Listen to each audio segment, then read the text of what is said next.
If I have an F-1 visa and also a B-1, meaning a visitor or a tourist visa, to enter, B-1, B-2, which one do I use to enter the U.S. to study? Can I have more than one valid visa at a time? So it is possible to have more than one valid visa, and that's a pretty typical combination of having a B visitor visa as well as an F-1 student visa.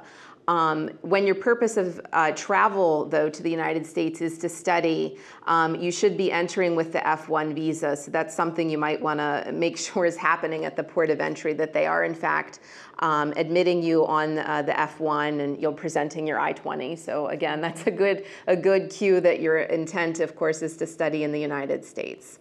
So that makes a lot of sense. Do you, just wondering, Jennifer, do you see students coming with those questions as well, or? Yeah, so sometimes we have the student who may have actually come to study at George Washington University and their I-94 reflects B status or a different visa than that F visa. And so that's something that has to be reconciled, whether that's going back to the airport and trying to figure out how that could be reconciled or departing and re-entering. So we stress with students the importance when they're coming through inspection to after they've passed through to look and see how they've been categorized through their entry process and make sure they are an F1.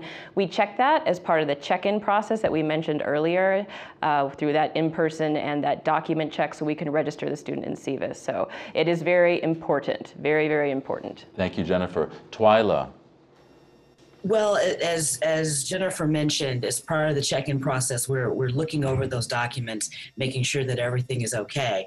And if we do see any discrepancies, we're definitely going to let the student know and try and resolve those issues.